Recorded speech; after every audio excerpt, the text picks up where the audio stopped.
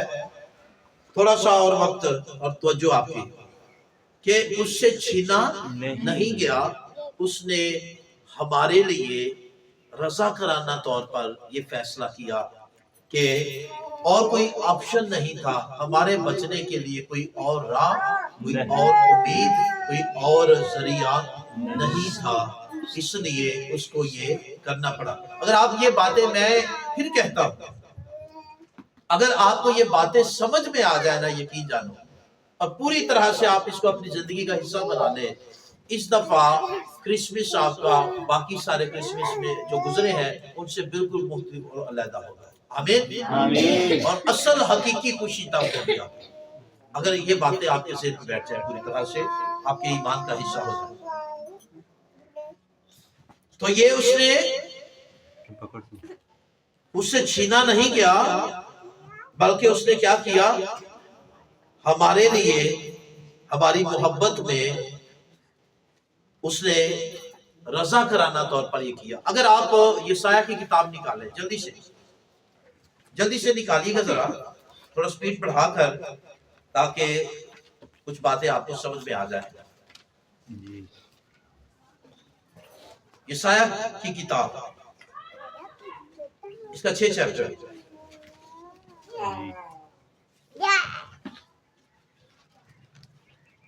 تو 8 ورس بات تو اصل میں یسایہ سے ہو رہی ہے، لیکن اصل میں بات یسایہ کی نہیں، بلکہ خدا کے بیٹے ایک اکنوم دوسرے اکنوم سے بات کر رہا ہے. بظاہر یہی لگے گا آپ کو کہ یسایہ سے اس وقت کے مطابق، لیکن یاد رکھیے گا کہ نبوتی کلام یہ ہوتا ہے، خدا بابل کے بادشاہ سے کلام کر رہا ہے، لیکن بات کسی کر رہا ہے؟ ابلیس کی کر رہا ہے. تو یہ کلام کی خوبی ہوتی ہے، کلام میں کلام، کلام میں کلام. تو بات یسایہ سے ہو رہی ہے، لیکن بات ایک اکنوم دوسرے اکنوم سے کر رہا ہے. تو آپ تجسم کو یہاں سے بھی سمجھ سکتے ہیں. 8 ورس میں لکھا ہے، اس وقت میں نے خداوند کی آواز سنی. اس وقت میں نے خداوند کی آواز سنی، جس نے فرمایا میں کس کو بھیجوں اور ہماری طرف سے کون جائے گا. اب یہ بات سمجھیے گا، جیسے میں نے کہا کہ بات یسایہ سے ہو رہی ہے، لیکن بات جو ہے، کیونکہ کلام میں کلام ہوتا ہے، اسے نبوتی کلام کہا جاتا ہے، تو بات ایک اکنوم دوسرے اکنوم سے، بظاہر تو یہ نظر آتا ہے کہ یسایہ سے، لیکن اصل میں ایک اکنوم دوسرے اکنوم سے بات کر رہا ہے. اور کیا ہے؟ ہماری طرف سے کون جائے گا. خدا کیا کہہ رہا ہے؟ ہماری طرف سے. ہماری طرف سے کون جائے گا. تو یہاں پہ ہماری طرف سے مراد خدا، یعنی باقی اکنوم کتنے ہیں تثلیث کے؟ 3 ہیں. ایک باپ ہے، ایک بیٹا ہے، اور ایک روح القدس ہے. تو یہاں ہماری سے مراد تثلیث کے 3 اکنوم کی بات ہو رہی ہے. ہماری طرف سے کون جائے گا. تو پھر آگے کیا آپ کو آواز ملتی ہے؟ تب میں نے عرض کی میں حاضر ہوں، مجھے بھیج. آمین. بیٹے نے کیا کہا؟ ایک اکنوم، تثلیث کے 3 اکنوم کی ہماری طرف سے کون جائے گا. تو بیٹے نے پھر کیا کہا؟ میں حاضر ہوں.